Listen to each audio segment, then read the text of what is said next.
You are tuned in to the High at 9 News Hour, where you will hear from cannabis industry experts and professionals from around the country talk about important topics while shining light on global issues and discussing cannabis as it relates to politics, regulation and reform, data and technology, science, research and medicine, family and parenting, art, celebs and entertainment, fitness, sports, mental health and wellness, and plant-based medicines and enthogenics.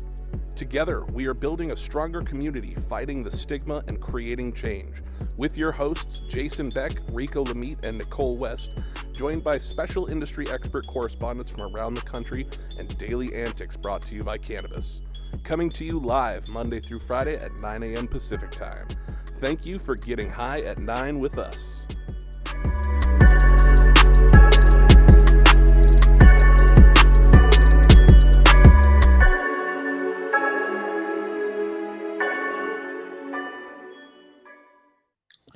Oh, yeah. Good morning, everyone.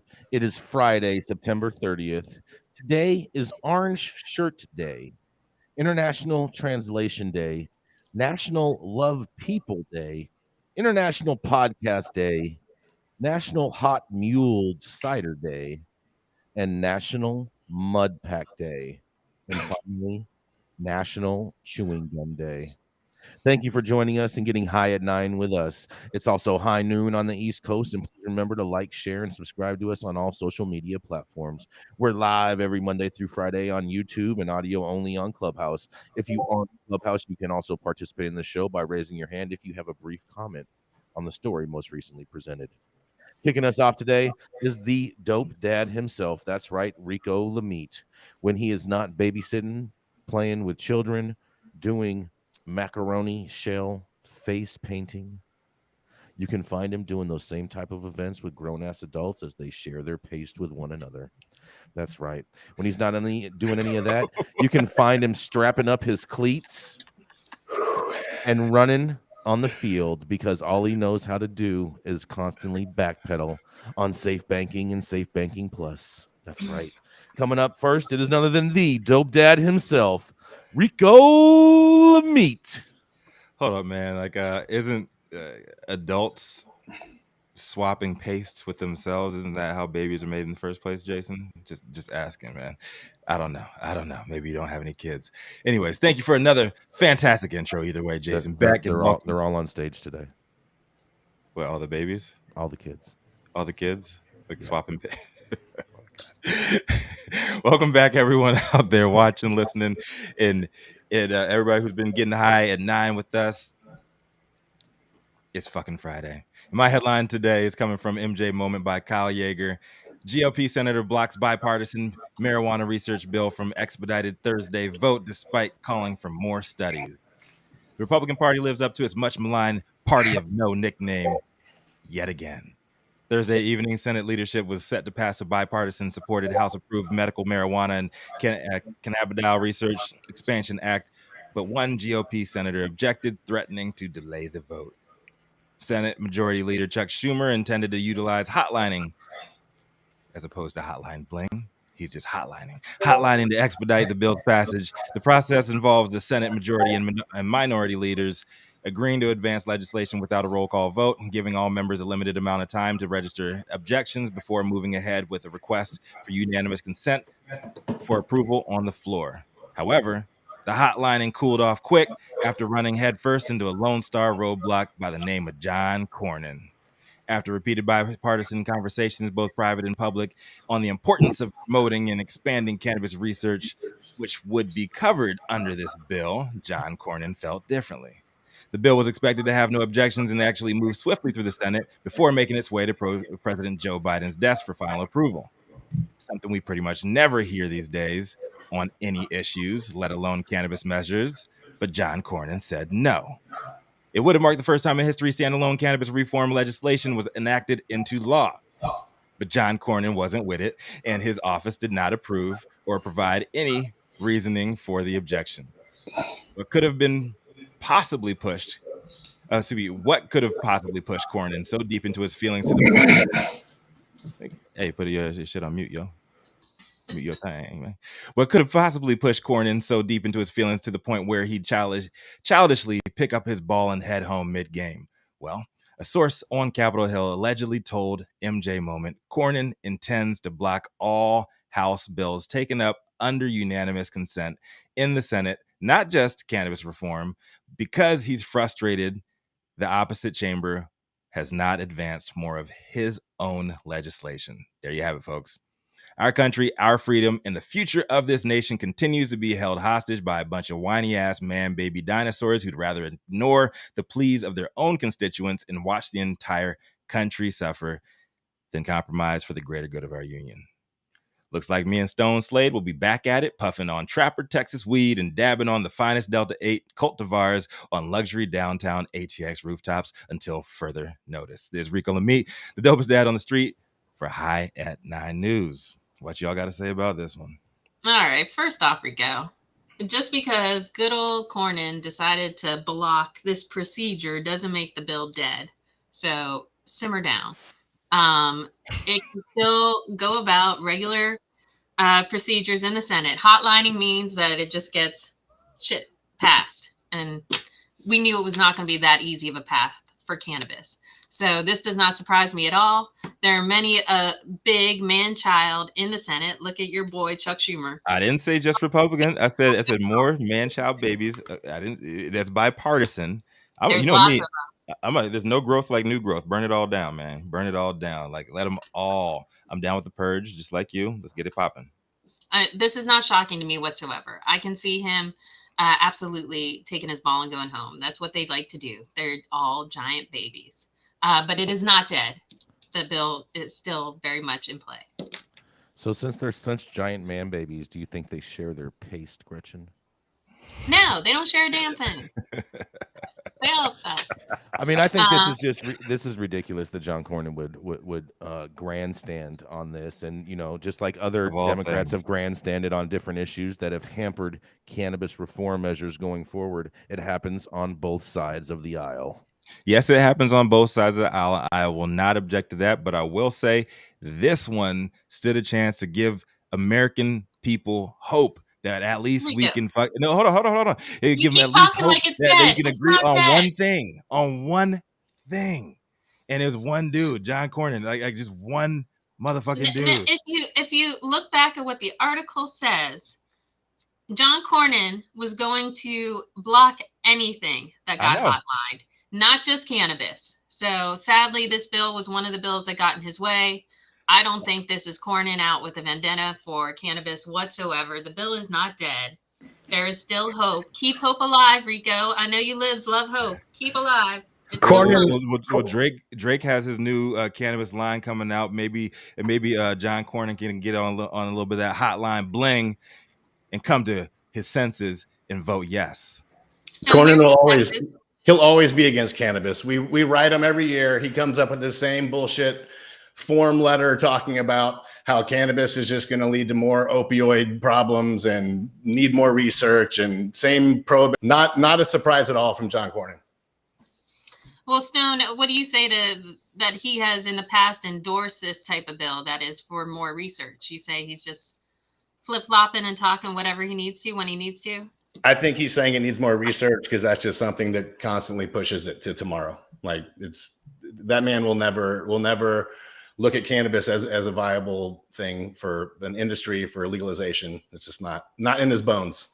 I will say this, I will say this in regards to this, because I do believe that at least John Cornyn is saying, hey, I'm taking my ball and I'm going home because you guys aren't playing with me and letting me get anything passed.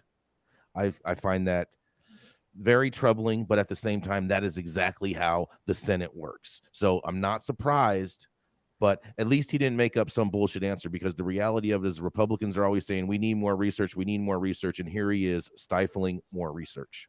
Jason, are you saying that the Senate is the problem? No, I'm saying all of Congress is the problem. All of everything. That's how the Senate works. That is the Senate works. That's where bills go to die. It's the graveyard for bills. This is why the filibuster needs to die. No. It's not, no. That's because that's not how it works. Because the Senate operates on unanimous consent. So basically, what Cornyn did is say, "Hey, we're going to put an anonymous hold on this one, boom, but it's not anonymous. We're just going to put a hold on this one, and guess what? It doesn't go forward because so what the you're Senate saying operates is, on unanimous consent." But well, hold on, we have Dr. Wait. Felicia. Jason, please explain to the people that unanimous consent is not the same as a unanimous vote.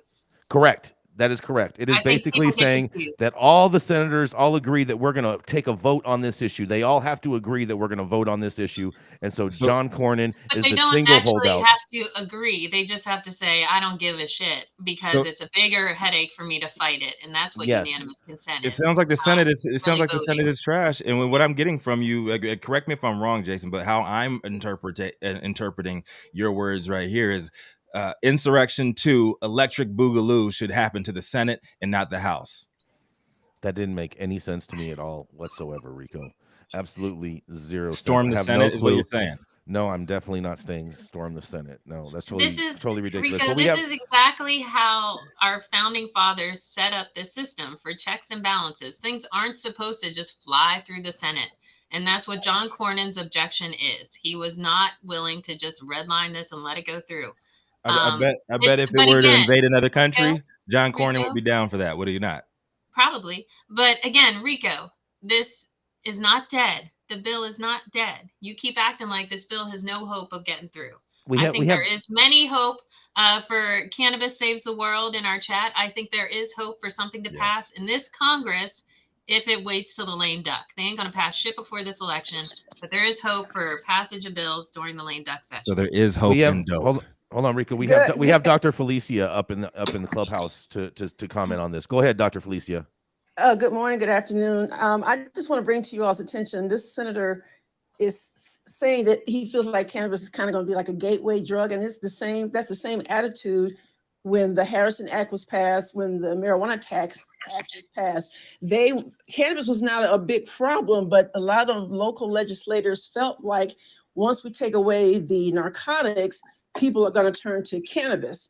And that is how we got cannabis illegal in the first place. That's number one. Number two, these are people's lives that these legislators are dealing with. You shouldn't cancel a legislation just because yours didn't get passed. That's childish. Number three, what is this man's legislation that's not getting passed? What is it that he's trying to do that no one else wants to do? Gretchen. I'm not sure what bills Cornyn is referring to, but he's saying that his bills are not being taken up in the House. So that's a fight with him and Nancy Pelosi, and they're all being children. I think you should look at John Cornyn's past. He's a former attorney general. He's a guy who's been throwing people in jail for years for drugs. He's just like Joe Biden. He's Junior Joe Biden. I think he's a man Little baby Joe. Jojo. Is he Jojo Jr.? I think you have to look is at he a lot of these sleepless in folks Texas? come from the judicial side, and that's what they're used to. So I think it is going to be harder for some of these, no offense to the old people, older lawmakers willing to get on board, especially if they come from a law enforcement background. But again, this bill is not dead, Rico. Do not bury it in the ground so long, like every other piece of cannabis legislation. There's still hope. It just is not going to be as fast as you would like. You should get used to that. Washington does not move as fast as you like. And John Cornyn is not up for re-election this election cycle, correct, Gretchen? I don't believe so. Then why are he you say that why are you attacking Nancy Pelosi? Nancy Pelosi's being kicked out of her own party right now. You see what's going down with her. I'm attacking Nancy. I'm saying his beef's with Nancy. I'm saying that's what his problem is. But I'm saying if his beef is with Nancy, there's no point in that because we are just nothing more than collateral damage. That's how that works, Rico. Yeah, right? It's just collateral damage. That's it. Nothing more. This is why I say burn it all down. There's no growth like new growth. Props on the breaking too reference. There you go. That's totally ridiculous. Let's go to the next story. Let's do it. Up next, we got another story from the longest continuously operating retailer in the industry, better known as Gucci Blanco, to the Mar-a-Lago staff. And in his spare time, he enjoys smoking the best weed in the world and somehow believes the best path forward in everything in the cannabis industry is through safe banking. I wonder why. I would like to follow the money, but it seems to be an opaque trail. Jason Beck, what do you have for us this beautiful Friday morning. Oh, yeah, that's right. Good morning, Rico. Today, I find my story extremely fascinating because there's a number of different government policies that stop these kinds of things, but apparently there's something good going on. And where this news article asked, have you smoked pot recently? Because a new waiver means you still might be able to join the Air Force or Space Force and get higher than balls with weed. Some applicants who test positive for THC while trying to join the Air Force and Space Force may get another opportunity to apply under a new pilot program being tested out by these services. I love that it's a pilot program. Department of the Air Force spokeswoman Ann Stefanak told military.com in a statement Tuesday that the services are starting a 2-year pilot program that would allow certain applicants to test positive for THC, the main psychoactive component in cannabis, to come back and try again. The pilot program offers some prospective applicants an opportunity to retest after 90 days if they are granted a waiver. Stefanak said in an emailed statement, if those who have been granted a waiver pass a second test, candidates will be allowed to enlist. The waiver program is available for recruits in the Air Force and Space Force and Air Force Reserve and Air Force National Guard. Under previous Department of Air Force policy, a positive THC screening at a military entrance processing station, also called MEPS, would have excluded a candidate from joining. But as the military faces its most difficult recruiting environment in decades, the services are workshopping a wide variety of options that would allow those previously disqualified to find a way into the ranks. Only certain Air Force and Space Force applicants will be considered for a waiver, though. Waivers will be offered for applicants who possess a score of 50 or higher on the Armed Forces qualification test and do not have any Category 1 or Category 2 major or moral violations, and possesses a high school diploma, Tier 1, no alternate credentials, and are otherwise medically qualified for service, Stefanak said. If they test negative for THC 90 days later and enlist, they must adhere to the Uniform Code of Military Justice and the DAF policy, which prohibits drug use, Stefanak said. The military has a zero tolerance policy for drugs such as cocaine, heroin, or methamphetamines, but recruits in many branches have received waivers for marijuana as it has grown in popularity and became legal for adult use in a handful of states. Marijuana use actually surpassed cigarette smoking in America, according to an August poll from Gallup. 16% of Americans say they currently smoke cannabis, whereas a new low of 11% of American adults reported being smokers. Americans regularly use cannabis in is modesty higher than cigarettes at this point, but the trend over recent decades in marijuana use is upward, the Gallup poll findings showed. The vast majority of states have legalized cannabis for medical use and adult use, or both. Only 11 states have not allowed cannabis in any form, which is Indiana, Wisconsin, Kentucky, Tennessee, North Carolina, South Carolina, Idaho, Wyoming, Nebraska, Kansas, and Texas. According to MJ Biz Daily, a trade publication that follows the industry, notably more than 50% of all new recruits come from states where marijuana is now legal, and at least for medical use, according to a 2021 study by Rand Corp, a think tank that researches issues facing the military. While marijuana and other THC-related products may be legal in many states, they are still illegal at the federal level and therefore outlawed for service members. The Department of the Air Force's policy is effective immediately, according to Stefanak, and the pilot program will be in effect for 2 years. After reviewing how effective the policy is and reviewing data, Stefanak added, there is a possibility adopting this as a permanent change to DAF recruiting as a accessions policy. Stefanak said the Air Force experiment builds on similar programs the Army and Navy have used in the past. Well, I think this is amazing news for all of our people that want to join and fight for freedom in our country, especially who want to protect us from the aliens and Space Force. And this is Jason Beck reporting for High at 9 News. I mean, I think it's good and everything, but they're running into the same recruiting issues as everybody else right now. I know the FBI. The FBI Everybody did the got same cloudy thing piss, man. Yeah, the FBI did the same thing a number of years ago because all the computer geniuses are all stoners, and so they had to change the policy because they couldn't keep up with the data recruitment. Right? How you gonna do mundane tasks like for hours and hours and hours at a time if you're not on something to just like to smooth that thing on out? But I have my own. Can I picture what? Oh, can you just picture Maverick flying the jet in Top Gun with a fucking joint dangling out of his lips as he's blasting rockets off into enemy planes? I'm more of a goose man myself. See what I'm Probably saying? not the safest, but Jason, I don't agree with your optimism that this is some wonderful, amazing thing, because I don't think it's going to do a damn thing. Giving anyone a second chance is amazing. You really think are going to take advantage of this? And if they're true stoners, I mean, they can't use once they're in the Air Force. So why would they want to join the Air Force? And it's coming from military.com. This is nothing but fucking propaganda. This government propaganda bullshit being pushed out like, hey, cool kids, you out there smoking your reefers? It's okay. Still join us. We're not invading your favorite countries. We're not pushing back on your fucking freedoms. Come on down. Space Force wants you. Get higher than high. That's the Rico. Go ahead, Dr. Felicia. The military is very desperate these days because they're having trouble finding recruits who are of a optimal body mass index. Mm-hmm. Americans are like 30% overweight or obese, and that's why the military is scrambling and loosening their requirements.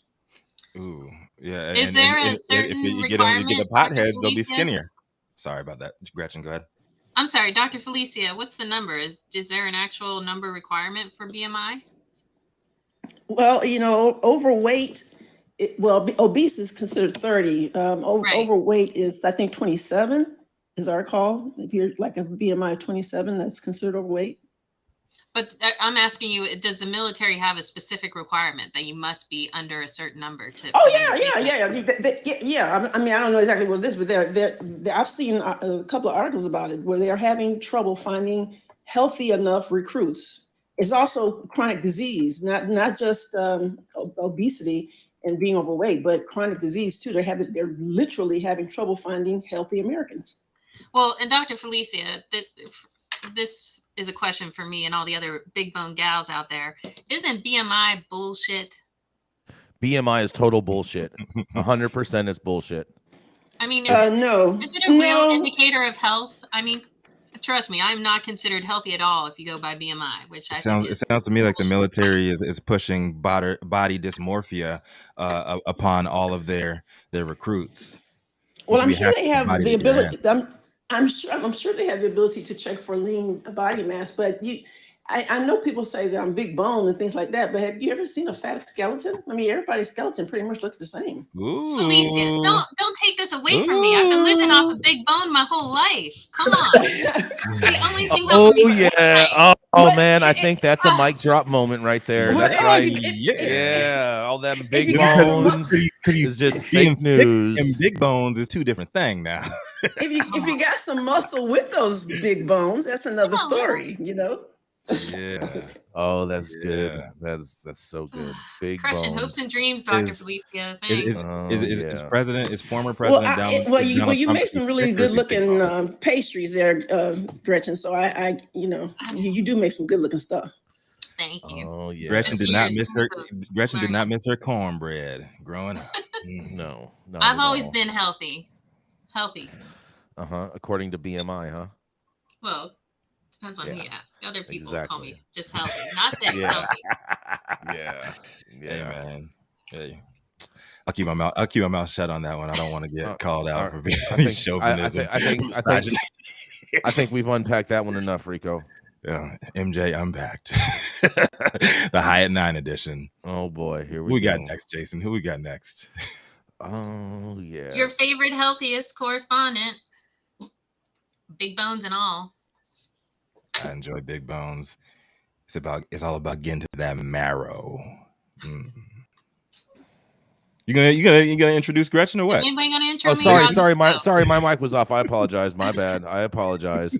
Political strategist by day and a baker by night. A true female multitasker who can not only bake up a storm, but also knows how to make the sausage on Capitol Hill. She's the founder of Panoptic Strategies and our very own Washington insider. Taking off the apron and coming up next is none other than the Gretchen Gailey. Good afternoon. My headline is coming from Marijuana Moment.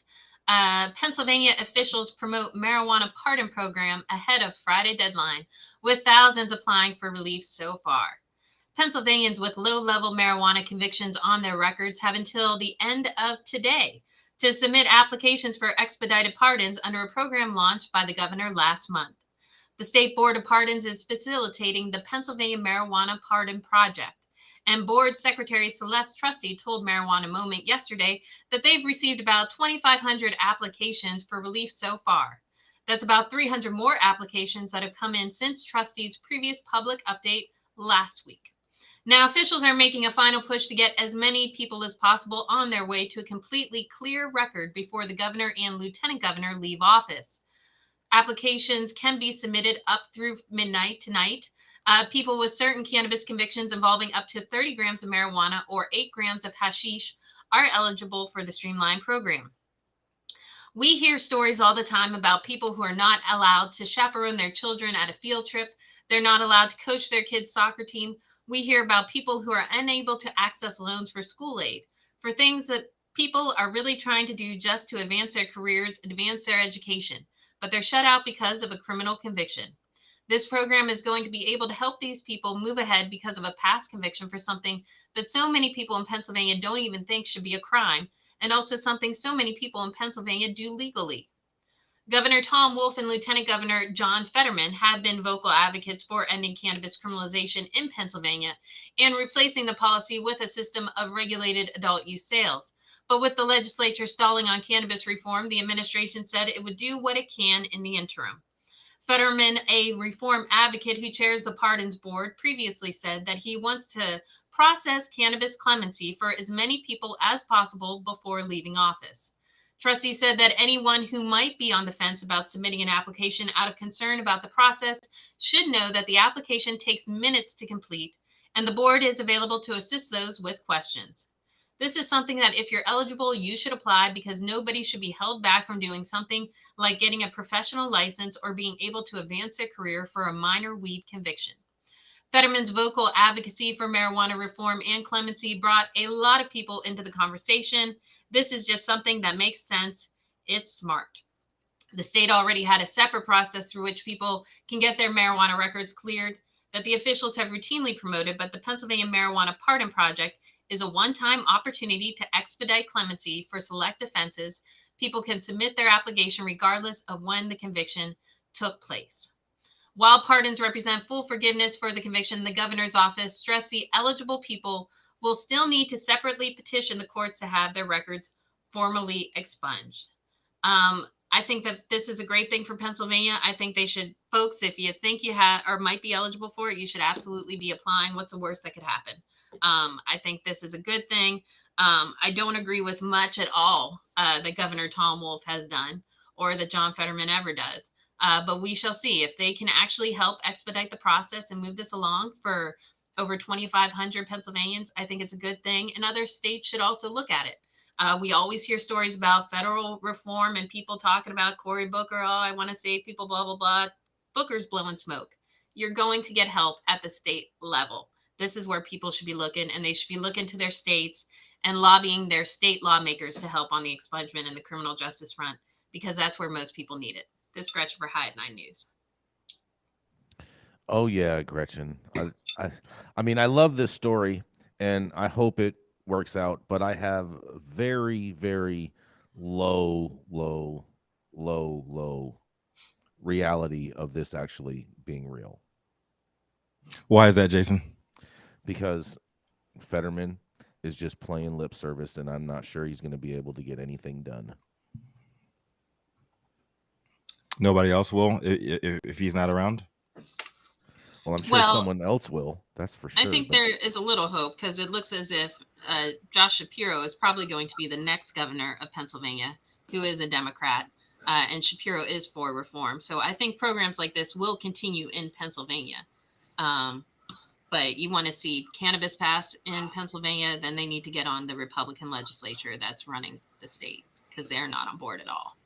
Is how powerful is the Republican side in Pennsylvania right now? Are they seeing a lot of momentum? I mean, Dr. Oz aside, is there a lot of people making moves out in PA?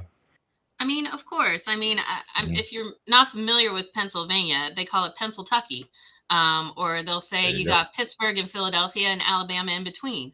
No offense to the folks in the middle, but Pennsylvania, other than Pittsburgh and Philadelphia, is a very rural, very conservative state. And that's how it ends up purple most elections, because you got all the libs in Pittsburgh and Philly, and then the rest of the state is red, making up the rest of the population. So it's always a constant struggle and constant back and forth. Well, I think there's an opening, as a lot of non-Republicans found openings over the last 3 to 4 years to run Republican. If you got good ideas, run Republican, because they got none. They just want to say no. Well, that might work some other places. I really don't think that's helpful in Pennsylvania. It's hard to break through Pittsburgh and Philadelphia as a Republican. They just don't get the votes there. But that also depends on turnout. So big in an off year, it might work during a midterm. It's not going to work during a presidential. Big shout out to the Electric City. I had a lot of fun in Scranton back in the day. Really? I actually did. I actually partied pretty Doing hard in what? Scranton. We had some people on tour with us from like outside there. We had to do like a in the downtime in between the Future Sex Love show from Justin Timberlake. We had to do I think it was a minor league baseball game out there, and they had we had some fun out there. I mean, Scranton is, There's good nothing time. there. That's There's Joe some good Biden's, hometown. I guess Rico and Joe, you're very close. You know what? You never seen me and Corn Pop in the same motherfucking room, I'll tell you that much. Think about it. Joe knows. Are you trying to say you're the Orville Redenbacher of the game? I'm more Orville Red and Butter, if you will. Oh boy. Let's keep it going, man. Thank you, Gretchen. That was a great story. That was great. I'm optimistic of the pardon program. I hope it goes through. In all seriousness, I hope it does go through, and I just really hope that it doesn't get stonewalled or obstructed by the other side, whether it's Fetterman pushing it forward or anybody else. Well, I don't agree with Jason in that somehow it's going to get killed. I mean, if they get these I didn't say that it was going to get killed. I didn't say it was going to get killed. And if they pardon them before they leave office, then I don't see what the hang up would be. Do you think they're really going to be able to get all the legal work done to pardon them before they leave office? Sure. What the hell? Why not? But they ain't doing anything else. It's a significant amount of legal work to get done in a short amount of time. I hear you. I'm telling you, Tom Wolf does nothing. He has plenty of time to do this. Well, that's my whole thing is if all he does is nothing, what makes you think he's going to get this done? Because that's the only thing he's cared about in the past 2 years is cannabis, because everyone hates him on everything else. All right, so we shall see. The debate is still out. I'm hopefully optimistic on this one, but we shall see. Welcome to Los Ashes, the headiest city in America. Los Ashes is a 10-pound smokable city created and curated by the world-renowned roller Weavers. In the past, Weavers has amazed cannabis lovers with his roll jobs, such as a smokable 5-pound rocket launcher and a 10-pound Darth Vader. But now Weavers is rolling an entire city. Have your business featured in Los Ashes with a ton of different sponsorship opportunities available. Contact Weavers at smokablecity.com for full sponsorship information. The thoughts and opinions and shade thrown at High and Nine News are those of the individual speakers and not those of any other speaker or its followers. The statements made do not constitute legal or accounting advice, and our speakers make no representation regarding the legal status of any substance in any country, area, or territory, or any of its authorities. The views expressed in this room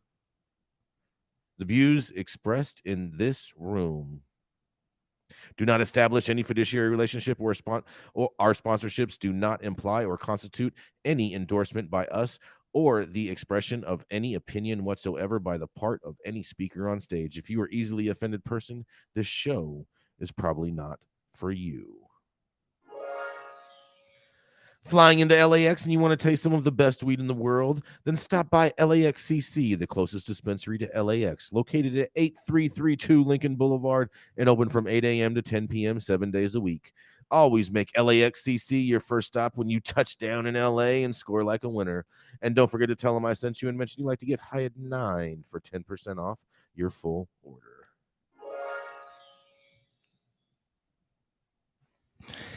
In an industry full of negativity, littered with folks on both sides of the aisle aiming lower and lower, this Texas dope dad decided he'd be hitting the high road, leaving a troubled past of rooftop Delta 8 dabs behind.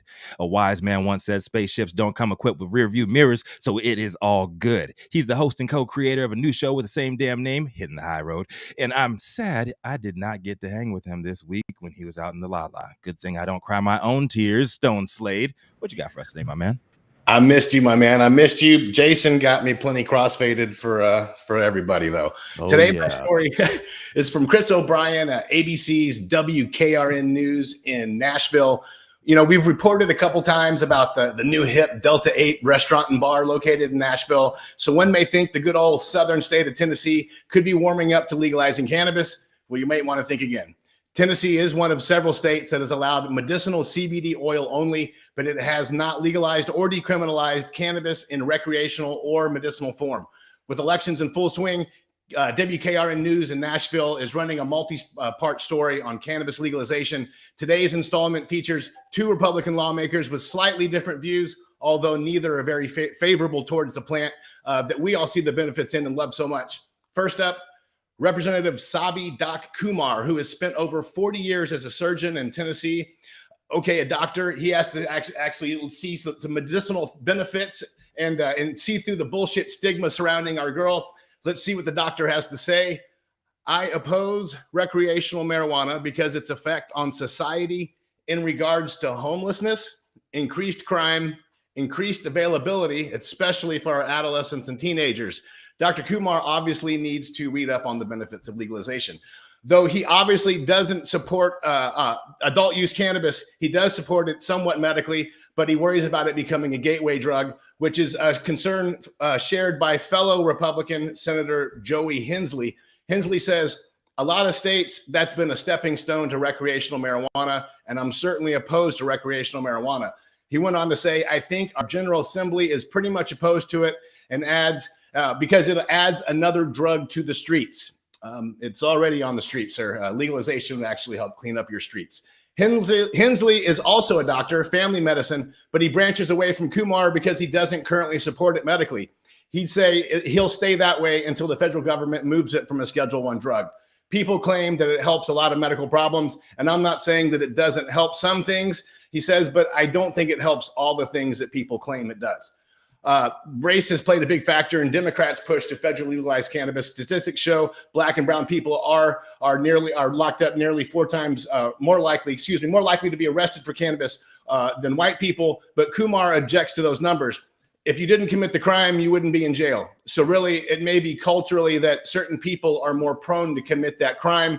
He said, but certainly if you committed a crime, that's why you went to jail. You didn't go to jail because of your color.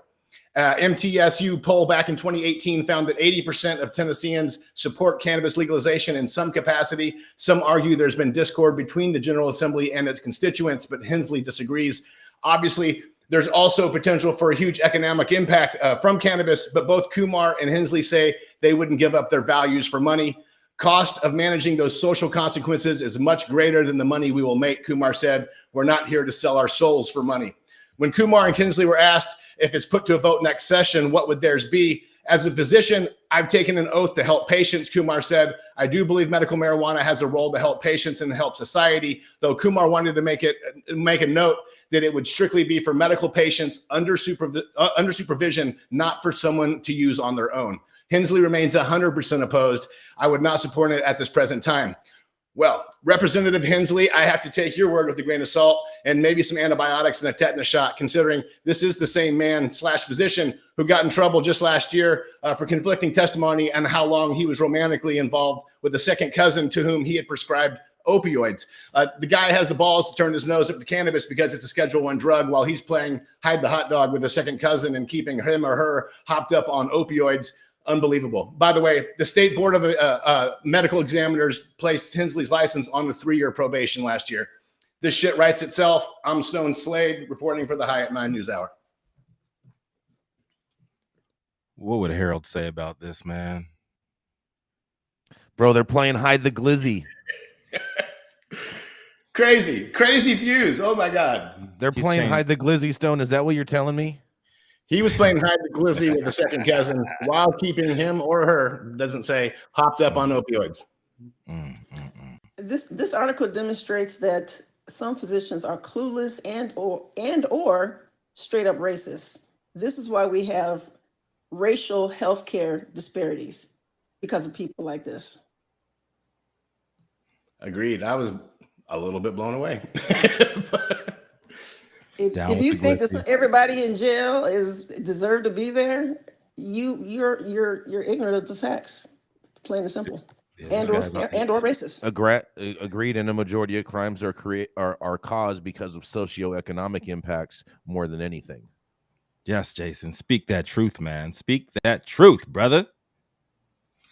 Well, law and order. Looking at this story, I would remind our listeners, viewers, whoever's in Tennessee, there is nothing on the ballot at all for Tennessee and legalization. What you need to care about this election are these guys and their viewpoints. And it's so if you want this kind of crowd and you want hope for legalization, you can't vote these people in. You got to pay attention to this stuff. While legalization might not actually be on a ballot come election time, you need to look at who's running and what their future positions might be. So people should still also pay attention. Without a doubt, Gretchen, 100%. On a high note, I can't wait to see all of these candidates gobbling down glizzies at the state fair. Now, where did you get these? Did you say he's hiding a hot dog with his cousin? Hiding the hot dog with his cousin. Who said that? That was me. Yeah. No, so it's not in this article, correct? No. He had relations with a second cousin is in the article. Hiding the hot dog. That's mine. I threw that in. Shut up. It's in the article. They're hiding the second cousin. Shout out to glizzies everywhere. Yeah, it's like John Cornyn. I'm taking my glizzy and I'm going home. Yeah, exactly. Oh, you see it now? Now you don't. Yep, exactly. Hey. Glistening glizzies. Wow. Oh my God. Yes. Well, that was fantastic, Stone. That was a I hope great story. I hope Tennessee comes around, man, because I hope Tennessee. they do too. Tennessee. Yes. Coming up next, he's the founder of a cannabis law firm with offices in California and New York, the director of the National Cannabis Industry Association. He's a legal publisher and author whose 2022 California Cannabis Laws and Regulations book was just released. He's also a ganjier, which is a cannabis sommelier, and a purple belt in high style Brazilian jiu-jitsu. He's also the first lawyer to ever represent me in a medical criminal cannabis case and got me off the hook. Coming up next to the stage is none other than the Omar Figueroa. Thank you, Jason. Happy Friday, everyone. My story is from the Japan Times. The headline is, Japan should consider allowing medical cannabis, health panel says.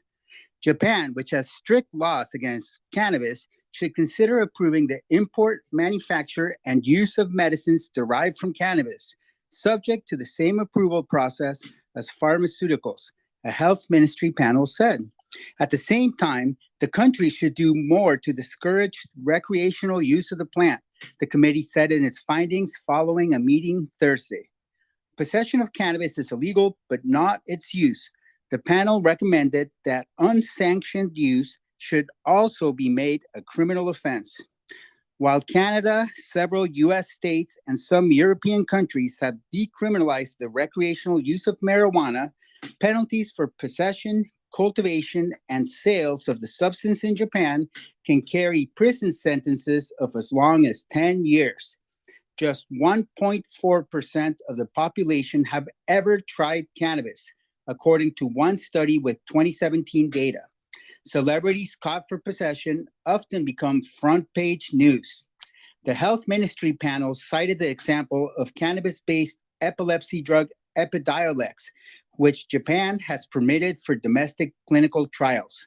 The panel said the constraints of the current Cannabis Control Act mean that even if such treatments are approved in the future by the health ministry, doctors won't be able to prescribe them. Some cannabidiol CBD products are already legal in Japan on the condition that they are produced only from stalks or seeds. Medicines or other products made from other parts of the plant are illegal, even if the psychoactive substance has been filtered out. My take, I agree with the panel's recommendation that medical cannabis should be allowed in Japan, but disagree with the prohibitionist position that unapproved use should be criminalized. It's already illegal to possess.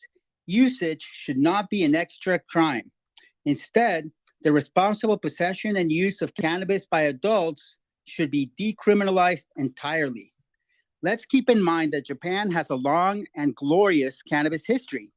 Cultivation of cannabis began during the Jomon period at least 6,000 to 7,000 years ago, and possibly as early as 10,000 years ago, making cannabis one of the earliest cultivated plants in Japan. The plant was grown as a food source and for its fibers, which were used to create clothing, rope, nets, and later washi, paper. Owing to the plant's association with purity, cannabis hemp fibers were also used by Shinto priests for ritual cleansing and to exorcise evil spirits, a practice that continues to the present day.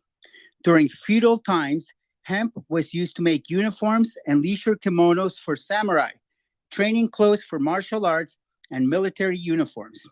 Cannabis was legal in Japan until 1948, when the Cannabis Control Law was passed. This national law bans the import, export, cultivation, sale, purchase, and research of cannabis buds and leaves. The law has subsequently been modified multiple times, with each revision adding stricter penalties. Penalties for violations of Japan's cannabis laws are among the strictest in the world.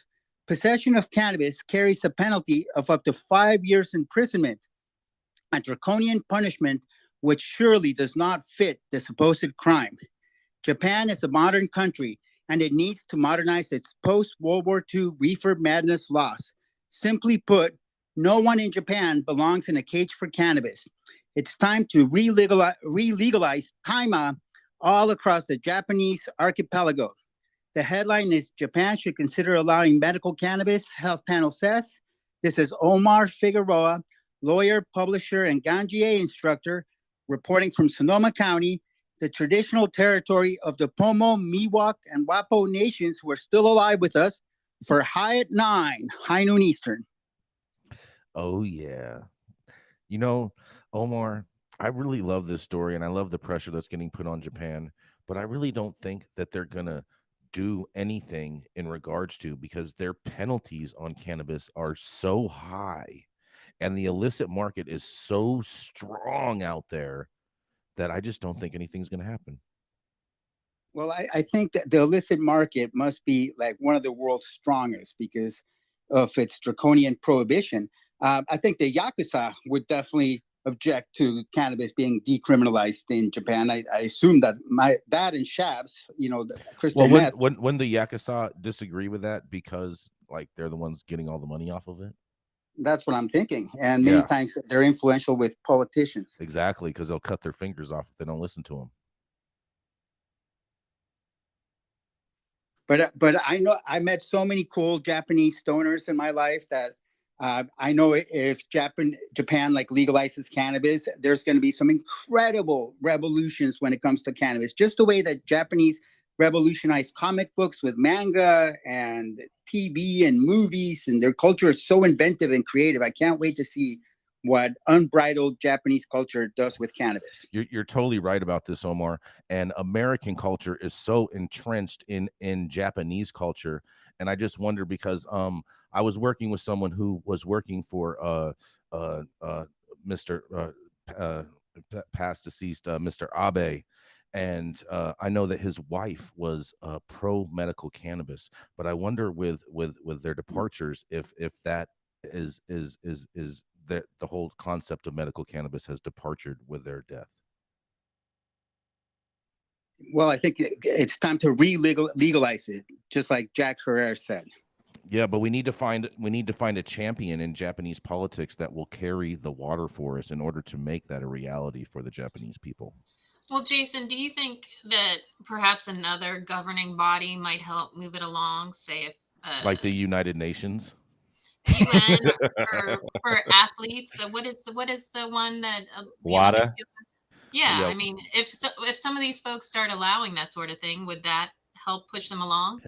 I mean, I think it could help them push it, but I think it's still going to be like super restrictive in regards to even what they allow. I feel like it's going to be like kind of like how New York first, we only allow it in certain forms, and just like Texas, we only allow it in certain forms. I think for 2023, I'm only going to wear like kimonos and you know, like hemp fucking like lined like all different kinds of like Japanese attire. I think like that'll really help push the needle further. I knew someone out there, like their illicit market is so strong. I don't think anyone really realizes how strong their illicit market out there is.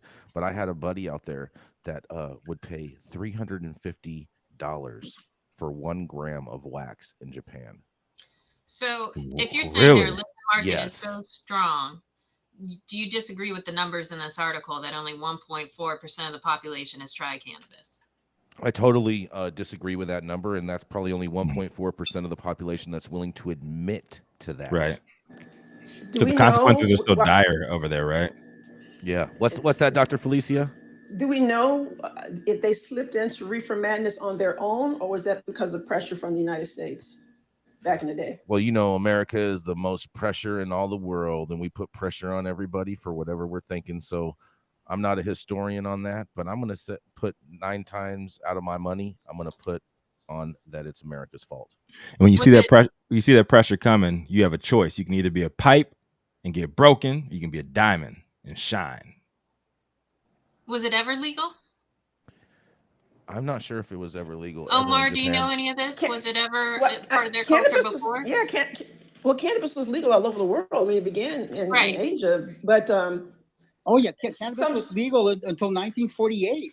Thank you, Omar. That's what we were trying to find out. Yeah, but I'm trying to understand if it was from pressure from the United States or was it internal? You know, because it was the United States imposing its own drug laws on Japan after the occupation of Japan by U.S. military. Okay. Do you think the world stands to learn something? And now that everything that America has pushed on the rest of the globe, they have to fix later on. Do you think the world is finally going to be moving on and just not following our lead on bullshit like this, Omar? I don't think that's. I really hope so, because that was like some bad precedent, and the world should follow our precedent when it comes to undoing these mistakes. You know, just as many United States and now the federal government are on the cusp of legalization, I think other countries should not adhere to prohibition on the theory that, you know, it's been around for not that long. It's like a few decades versus millennia of safe and approved use of cannabis by humans. Do you think the U.S. simply legalizing on the federal level will help these countries that followed into prohibition come out of it? It 100% would. 100%. Yeah, I think so, because just like Canada legalizing at the federal level has allowed other countries to follow its lead, despite the UN Convention on Narcotics and Dangerous Drugs. I think, the countries are realizing, like, we have national sovereignty. We don't have to stick to these outdated treaties that were based on a prohibitionist model that all came from the petrochemical industry trying to eliminate the competition, because cannabis is great competition for the petrochemical industry. Yep, you're totally right about all that. Yeah, and speaking on to follow the money, the reality is that we fund a majority of the UN, and so once we deschedule cannabis, then the UN could take that appropriate action. Since follow the money, Rico, we're the biggest funders of the United Nations, so that's just where that road goes. I wonder if we dropped out of the UN, if everybody would just move forward with cannabis legislation without. Hey, you know what? let's talk about I would something support that, but actually let's go on to Dr. Talleyrand, Rico. Let's do it. Up next, and bringing us home today is a real industry OG with a proven track record representing the people with the utmost compassion. He's the founder of Medican and co-founder of CESC, a nonprofit cannabis research organization, and he's seriously doing some great work educating the people and providing data-backed research. Everyone should be checking out. Make sure you do, please. Dr. Jean Talleyrand, what you got for us? We're ready for our daily dose. Thanks, Rico. Good morning from San Francisco, everyone. My headline today is from Benzinga. FDA finally advances cannabis research and regulations, hires ex-New York cannabis policy regulator. The FDA has appointed Norman Birnbaum to be the senior public health advisor on cannabis research and regulatory actions. The new FDA position was announced this past January and is responsible for the development of policy and the research and regulation of cannabis.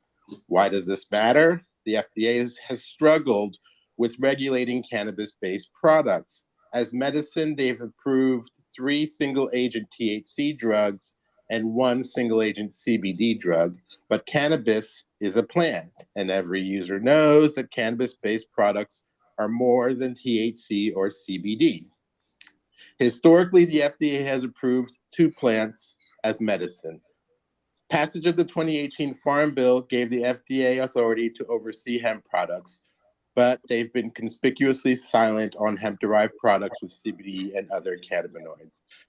Meanwhile, cannabis of all types is sold and accessible in most states for both medical and adult use. This is the first time for the FDA has hired a cannabis research and regulation advisor. So who is Birnbaum? About 10 years ago, Birnbaum served as on the staff of Senator Elizabeth Warren, Democrat from Massachusetts. He later became a chief cannabis policy advisor in Rhode Island and then New York, helping to develop cannabis regulation agencies in both.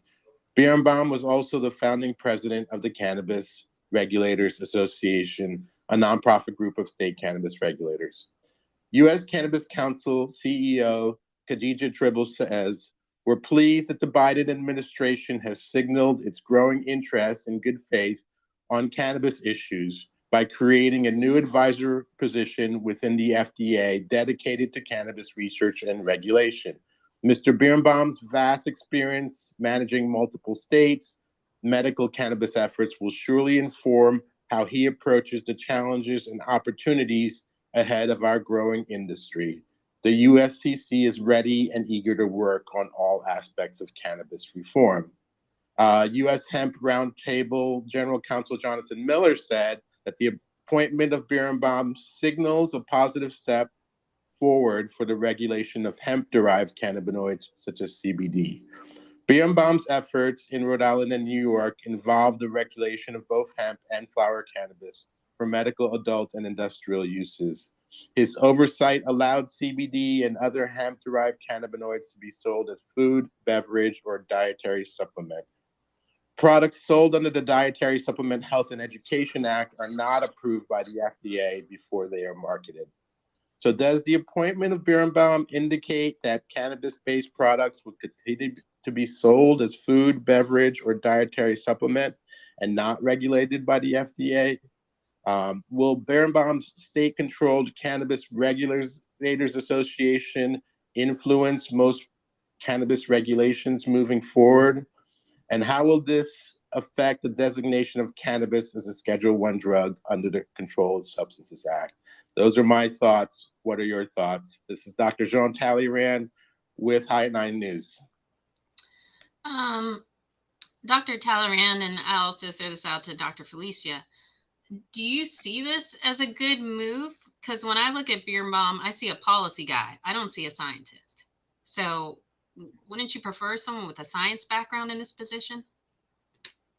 I would, but I don't. Well, I mean, I think there's a need for a paradigm shift in the science, and so yeah, I would support a science, but I don't see any scientists really promoting the paradigm shift, except for me. And so unless they're going to put me in that position, maybe this policy advisor is going to be good.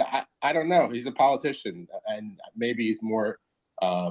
He's more evaluated from those who know political science. I mean, from all that I know from dealing just a bit with the FDA, is there seems to be a big disconnect on the science of the plant. And so I just don't understand how another policy guy is going to help them understand that. I think that they're just going to sidestep it. They're just going to let it out without the science as a dietary supplement.